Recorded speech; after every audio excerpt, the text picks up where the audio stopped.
Hello, Sat Stackers. It has been a wild day, but that day falls on a Wednesday, which means it is DCA Wednesday.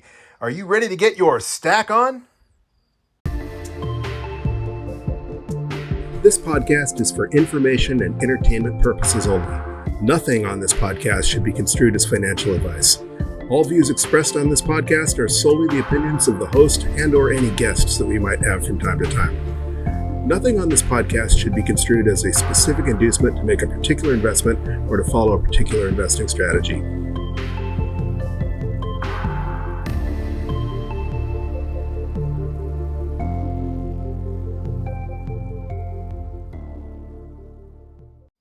Welcome to the latest episode of the Bitcoin Bulletin Podcast. I am Chris, and as I alluded to in the intro, I am on the road still out in the great western United States, in the Rocky Mountain states. And have you ever seen a hawk up close? Have you ever seen just how long and how razor sharp their talons are? I've seen a lot of hawks. I've photographed a lot of wildlife. We have a lot of hawks where I live in Florida. But before today, I'd never seen a hawk attack anybody. And today, where I'm visiting, the people that I'm currently staying with, there's a hawk nest in the sycamore tree right out front of their house. And it has attacked 3 people today, and it bloodied one of them up pretty good. Just swooped down and smacked it on the back of the head, dug its talons in, and it was not pretty. Fortunately, it was the back of their head, and they're going to be okay. But just a word of warning, do not mess with hawks when they are nesting. And all this person did was walk out their front door, so they can be aggressive. But I digress. Also, I'm getting a little bit late of a start because I intended to do this episode up on top of a mountain overlooking the town where I'm at, over 10,000 feet in the air. And there's normally data up there. I've spent quite a bit of time in these mountains, but today there was not. I was actually live streaming something else, just some video that I was shooting, and it dropped off, and I didn't have data for the rest of the time I was up there. So I'm trying to squeak this episode in before it is midnight back in Florida. It's, of course, not midnight here, but it is ticking up to midnight Eastern time, so we're going to keep this a tight rip if possible. There are a lot of things I did want to get into. Before I do that, real quick, a look at the vital statistics. At the time of this recording, we are sitting at a block height of 794,400, and the price of Bitcoin is on sale. It is currently ringing in at a US dollar value of $25,050 or 3,992 sats per dollar. And that is a little bit cheaper than we have purchased in a while, which is really cool because we're going to stack more sats than we have been able to. It's not dramatically cheaper. Last week we purchased at $26,300, so it's more than $1,000 cheaper. But obviously we're definitely nowhere near those this crypto winter thing, whatever they're calling it. I know the C word, right? This accumulation season's low. Nowhere near that $15,000 or $16,000 range that it dipped to last summer. But speaking of value, if you value your wealth in gold, if you value your wealth in shiny yellow coins or little metal rocks, it will currently cost you 13.0 ounces, 13 whole 1 ounce gold coins to purchase just 1 Bitcoin. And Bitcoin's market capitalization is bringing in at $486.0 billion. So obviously a little lower than last week, which makes sense since the US dollar value of Bitcoin is down. Folks, I've said this almost every episode. I said this, I emphasized this again just a week ago. If you follow Adam Meister's 210,000 block theory, we're repeating 2019. And just last episode, I mentioned that if you looked at the lifetime, the entire history chart of Bitcoin price and US dollar value, you will of course notice the double top of the all-time highs, the twin all-time highs of the euphoric, phase of the post-halving bull run from the 2020 halving in 2021. And then of course the next major set of peaks was the 2017 all-time high after the 2016 halving. But in between, there's a little bit of a hump. It ran up in price and then it dipped back down. And if you follow the 210,000 block theory, if you go back 4 years or 210,000 blocks, you'll see that we've done exactly what we did after the 2017 all-time high where Bitcoin went, it plummeted way down, then it went mostly sideways for a bit, and then there was that little peak, and now it's falling back off. And as I've repeatedly said, this is an accumulation phase. This is the time when I'm looking forward to stacking because Bitcoin's on sale. If the price is down, the way to look at that is we're going to get to stack a heck of a lot more sats today than we did just last week. And in fact, I've already stacked. I apologize. I do like to do that live on the show, but when I was having issues getting set up earlier, when there was no data, I was briefly able to log in, and I snatched up my $20 of the Bitcoin. I did that stack just in case I didn't get back to civilization until after midnight, so that at least I was able to stack on Wednesday, even if the show didn't come out till early Thursday morning. So if I get done talking in the next 29 minutes, it'll still be DCA Wednesday on the East Coast. Of course, out here, we've got a couple more hours leeway before midnight, but I digress. Continue on with the vital statistics. The statistic that a lot of people have been dwelling on is the mempool and the on-chain transaction fee estimators. And there's still well over 100,000 transactions pending in the mempool. And that is, mostly it's still those ordinals and inscriptions, which are, very small transactions. So it's kind of misleading. If there were 100,000 on-chain Bitcoin transactions pending in the mempool, it would be seriously backed up. But as it is, there's 51 blocks worth of transactions backed up in the mempool. Not quite as bad as we've seen it. And as a result, the estimated fee to guarantee that your Bitcoin transaction will be included in the next block has dropped dramatically. The fee estimator I'm looking at right now says it will currently take a fee of 36 sats per VByte to guarantee that your transaction is included in the next block. And I'm going to double check what mempool.space is reporting because their fee estimator has varied greatly from Clark Moody's dashboard recently, as has his mempool. And I believe that's because Clark Moody's mempool is set to a much smaller default mempool space size. So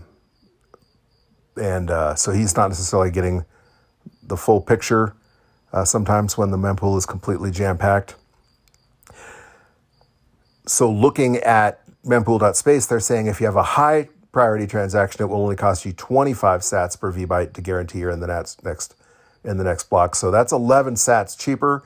That works out to about 88 cents in US dollar terms, which is not too bad. Nowhere near the 2 or 3 cent fee you were able to get a transaction included for when the mempools were empty, but still nowhere near $25 or $30 for a transaction like we saw back before SegWit was activated, when the hash wars were going on and then the network was being spammed and fees got just exorbitant.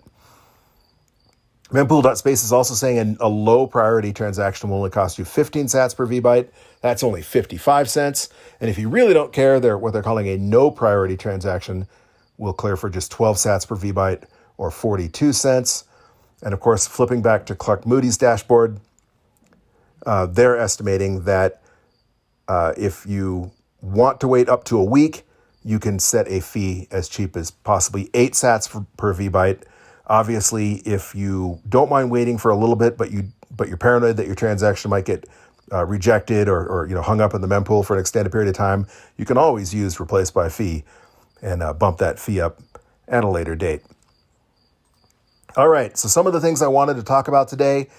Again, as I've already mentioned, if you follow Adam Meister's 210,000 block theory, we're literally repeating 2019. If you follow that chart and if you believe that history repeats or rhymes, it really doesn't matter what's going on in the news. Whether interest rates were, whether interest rates stay the same or rose, or whether the SEC FUD about Binance or Coinbase or whatever FUD is out there, this drop has happened exactly where it normally happens. And again, if you zoom out and you take a long-term picture, it really isn't much of a drop. We've basically just been going sideways. Sure, Bitcoin ran up into the $30,000 range. In April, I think we purchased above 30,000, but right at 30,000. I think the highest we actually purchased at was at 29,900. But watching the prices, I'm pretty sure I saw Bitcoin breached 32, but it was definitely more than 31,000 for a while. Unfortunately, we always seem to buy just a little bit lower by making our purchase on Wednesday. But I digress. The point being, none of this should really matter. It's all just noise. If you actually believe in Bitcoin, if you're in the Bitcoin space because you think it's the future of money, that it's the future reserve currency, or that it's freedom money, or that it's going to help bank the unbanked, or all of the above, what's happening right now is it's nothing. When you zoom out, eventually this is just going to be another blip on the chart that goes up and to the right. There's nothing going on that would affect Bitcoin's ultimate destiny, so to speak. But, there is a lot of fun out there, a lot of people worrying because Coinbase and Binance are being sued by the SEC. And we spoke a lot about that in the last episode. And of course, everybody's spoken a lot about it on every podcast I've listened to. I'm trying to phrase this in a way that doesn't sound, callous, but before the SEC filed the lawsuit against Coinbase, there was the hashtag delete Coinbase, ban Coinbase. Maxie's never really liked Coinbase, or as Marty Bent calls Brian Armstrong, the naked mole rat. Remember, he was basically public enemy number one of Bitcoin for the longest time because, he kind of turned his back on Bitcoin. It was felt that he turned Coinbase into an S-coin casino, and that Coinbase was a net negative for the space. So I have a hard time jumping on the, oh no, this is bad for Bitcoin bandwagon if Coinbase were to be driven out of the United States or shut down or fined heavily. And I don't have a crystal ball, and I don't know a whole lot about SEC enforcement and what their chances are in succeeding against Coinbase, who has said they're going to fight this lawsuit, all the way to the Supreme Court.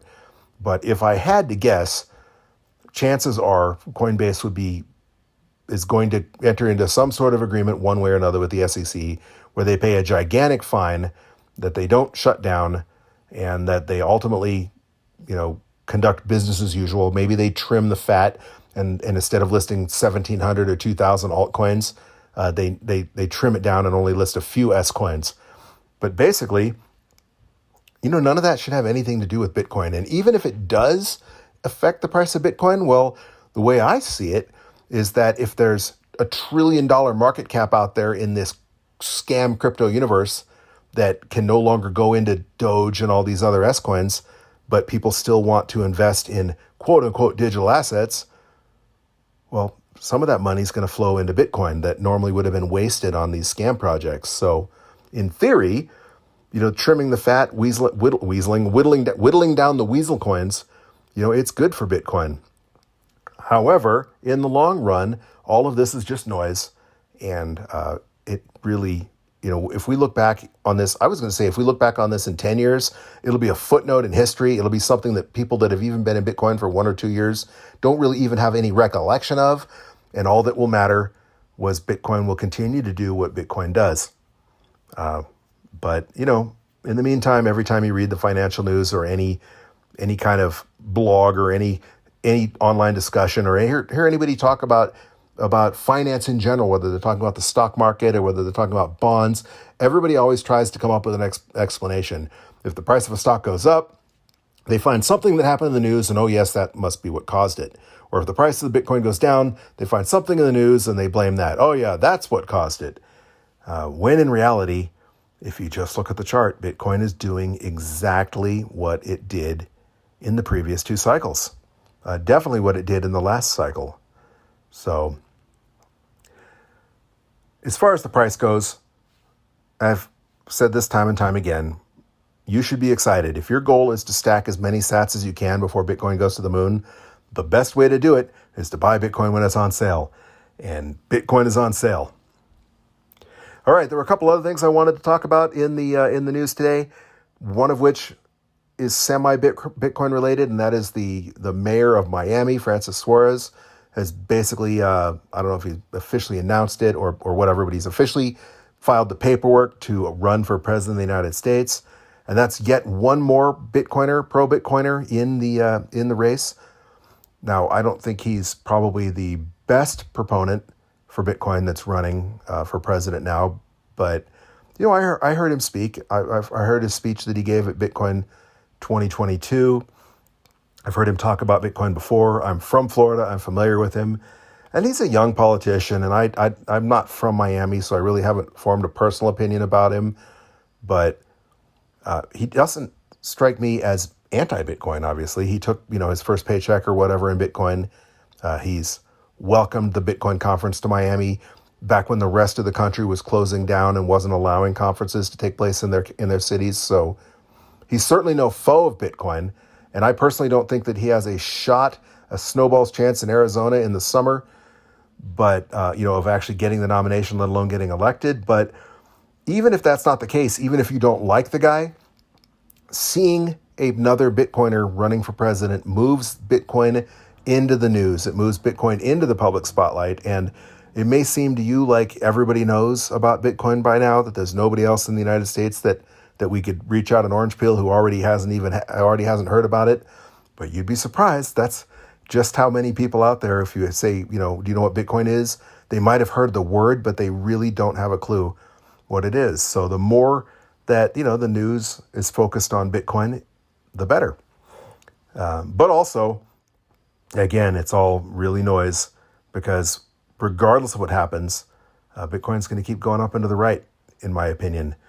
The use case for Bitcoin hasn't changed. The revolutionary nature of Bitcoin hasn't changed. The promise of Bitcoin hasn't changed. People in general, maybe it's just human nature, they like to focus on the latest thing. They like to talk about people like to gossip about what's in the news. People just like to talk. They like to have things to talk about. They like listening to other people talk. And so they're going to talk. But that's all it really is. Bitcoin, as Andreas Antonopoulos says, tick-tock, next block. Bitcoin marches on. Bitcoin's going to continue to become the hardest asset, the most secure money ever invented. And, its use case, its promise, nothing has changed. All right, so as I mentioned, I've already done my stack. I purchased Bitcoin earlier this morning, and that's when Bitcoin was a tiny bit more expensive than it was right now. When I first started prepping for show notes this morning, Bitcoin was actually below 25,000. I think I saw it at 24,880. So, more than $100 below 24,000. That wasn't long lived. 25,000 seemed to be that quote unquote support level that the Bitcoin TA guys, the transaction analysis guys like to say. I like to think of, 25 as kind of one of those magic numbers. I spoke about how humans like magic numbers. I harken back to the movie The Right Stuff. There's the quote in it where they're talking about Chuck Yeager breaking the sound barrier, and then Scott Crossfield goes up and he's the first one to go Mach 2. And the one person says, well, Chuck Yeager will just go back up and make 2.1 or 2.2 or whatever, set the next record. And the first guy says basically, yeah, but, that doesn't really matter. Mach 2 is the magic number. People only care about magic numbers. And, the whole Chuck Yeager breaking the sound barrier, Scott Crossfield going Mach 2 thing will no longer be the next big thing. Nobody will care about it until the next magic number comes along. And at that time, I was saying $30,000 was the next round number. $30,000 was the next magic number. But $25,000 is one of those magic numbers, and that's where we find ourselves right now. So, without further ado, let's get into that purchase.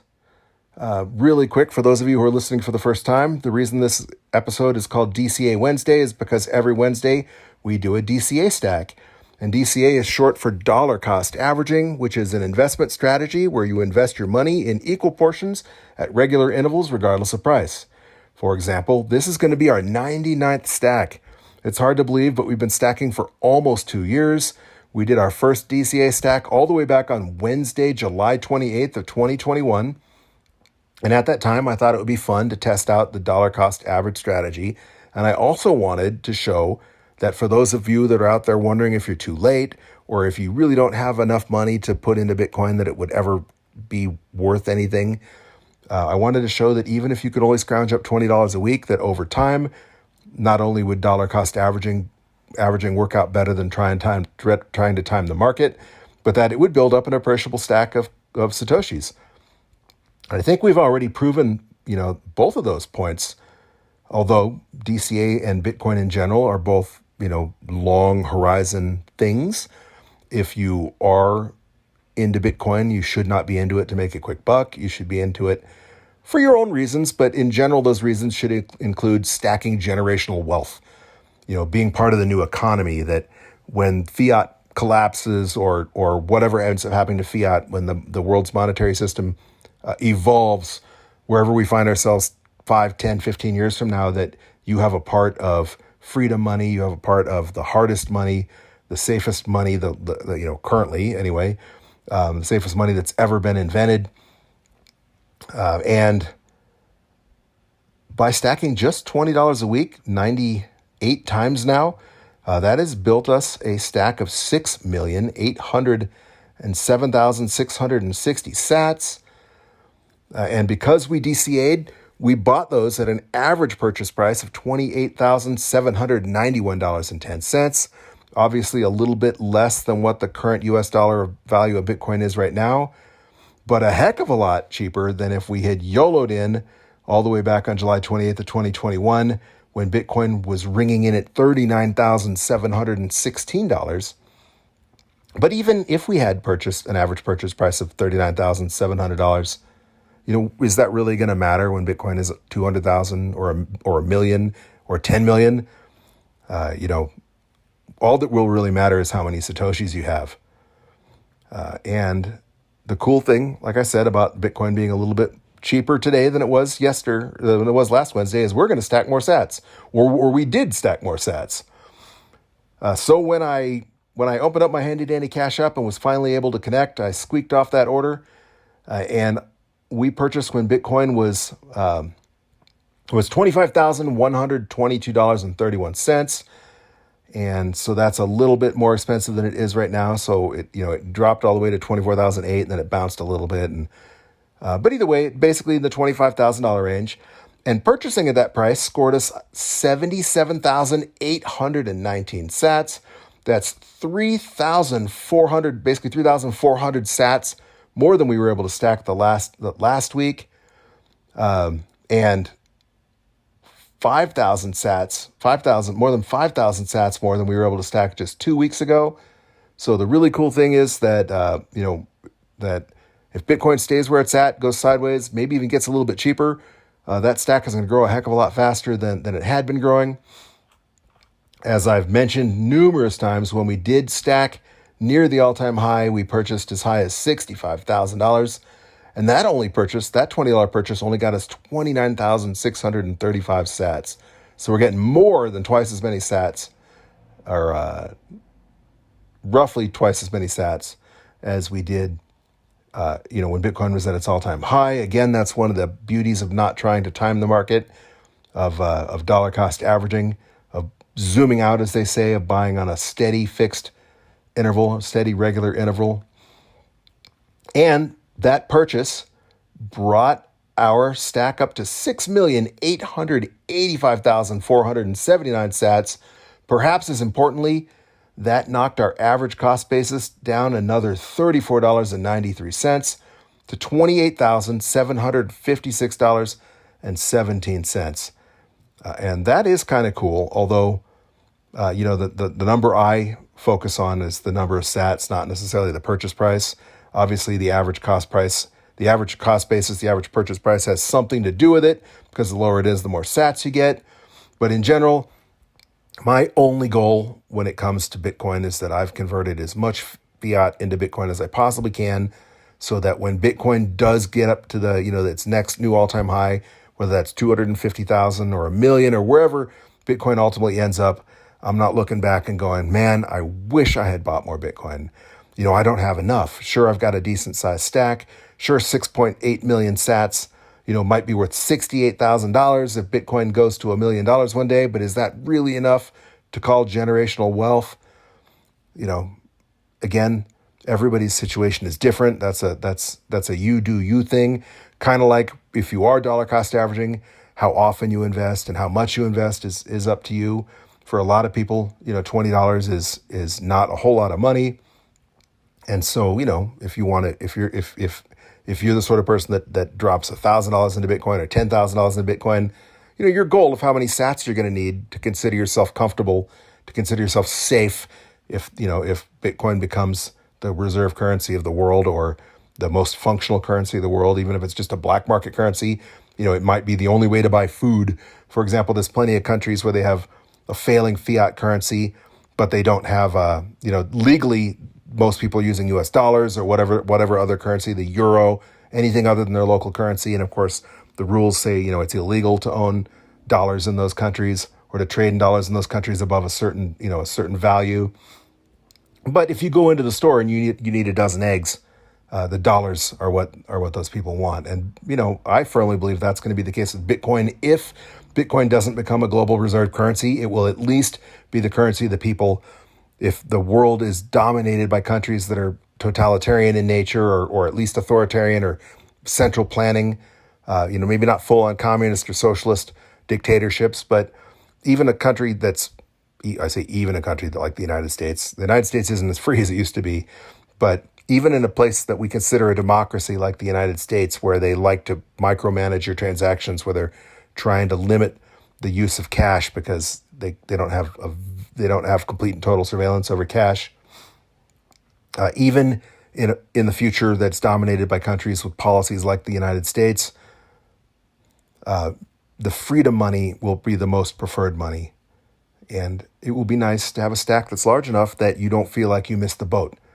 Everybody has multiple touch points with Bitcoin. Everybody learns about Bitcoin for the most part, and then they don't really grok it or they don't really get into it. They kind of put it on the back burner, and it's not until that second touch point where they look back and they go, man, if only, right? The if onlys. If I had only purchased $20 of the Bitcoin when it was $1 a dollar a Bitcoin, or if I'd only purchased in 2014, or if I'd only purchased in 2017. You don't want to say, if only I'd purchased in 2023 when you have the chance. Hopefully, if you're listening to this show, you're on the same page and you're doing what you can to grow that stack. All right. Real quick, as usual, I want to thank those of you who are listening on your favorite podcasting 2.0 apps, such as Fountain and Breeze. We don't have any boostergrams to read this week, but thank you to those of you who have boosted us in the past and to those of you who supported us by streaming us sats on that value to value method. Thank you to those of you listening on any platform. If you aren't listening on Fountain, I recommend that you do, because even if you don't want to help support your favorite podcasters, you can actually earn sats by listening to podcasts using Fountain. It depends. Some days recently they've been really miserly on the number of sats that they'll stream to you for listening. I've seen it to where I think as few as 40 sats in an entire day. But hey, that's 40 sats. Let's say one day Bitcoin hits dollar sat parity, where each Satoshi is worth $1. You look back and say, man, I got paid $40 just for listening to a podcast. And other times I've received more than 1,000 sats for listening to a featured or promoted podcast. So there's one out there that does a promotion on the last Sunday of every month. And I think it's like 3,500 sats he rewards his listeners to as a promotion for listening to his podcast. And the way I look at it is, if you don't know, there used to be this thing called a fountain, where you go to a website or whatever, and they would send you like 5 Bitcoin just for going to that website once a day, when that was basically worthless. But now people look at that and go, holy cow, you could have made over $100,000 just for clicking on a website. And so probably one day, most definitely one day, Bitcoin will be a lot more valuable than it is today. Even if Bitcoin only hits, if Bitcoin hits 1 million, that's penny sat parity. So 40 cents for listening to a podcast. I'm not, if someone said, here, do you want 40 cents?